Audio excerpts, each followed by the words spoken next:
Hi rabbits, Research Turtle here. Today we are diving deep, literally. We often look at the ocean as just a place for vacation or fishing, but scientifically and economically, it is the operating system of our civilization. Look at this. We often hear that the ocean covers 71% of the Earth. That's a misconception. In terms of function, it is 100% of our climate. It is the global conveyor belt and our carbon sink. It's not just water, it is the engine that regulates the temperature of our entire planet. Let's go back to 1769. This is where data became power. Benjamin Franklin noticed that mail ships took 2 weeks longer than whalers to cross the Atlantic. Why?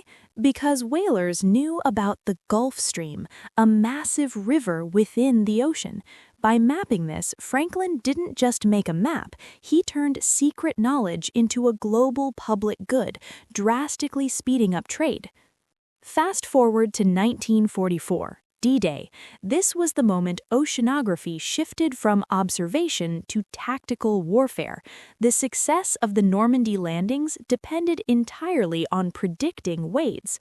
Scientists like Walter Munk modeled the chaos of the ocean, giving General Eisenhower the confidence to launch the attack. Science literally turned the tide of the war. During the Cold War, the battleground moved underwater. Scientists discovered the SOFR channel around 1,000 meters deep. In this layer, sound travels for thousands of kilometers without losing energy. The U.S. built SOSUS, a surveillance system that turned the opaque ocean transparent, tracking Soviet submarines from oceans away. Now let's look at today. The ocean is the nervous system of the global economy. 99% of international data travels through undersea cables, not satellites. If you increase a country's cable connectivity by 10%, you see a direct correlation with GDP growth. This is the physical infrastructure of the internet. Energy is next. We're moving from fossil fuels to deep wind. The market for offshore wind is projected to triple by 2034. We're developing floating turbines to access stronger, more consistent winds far from the coast. This is essential for energy security. The ocean is also our future pharmacy and water source. We call this blue biotechnology. From deep-sea sponges, we're finding cancer therapeutics, and with desalination, we're turning the ocean into the ultimate solution for water scarcity. The cure and the sustenance are both submerged. Here's the most important shift in modern science. We're pivoting from observation to prediction. We're no longer just sailing ships to see what's out there. We're using data to compute the ocean's future. Artificial intelligence is the key driver here.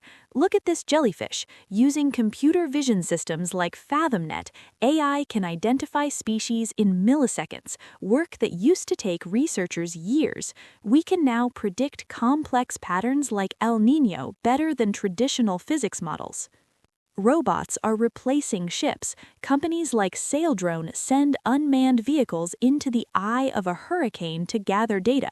We're moving toward swarm robotics, where hundreds of small bots map the abyss simultaneously. This is persistence that humans simply cannot match.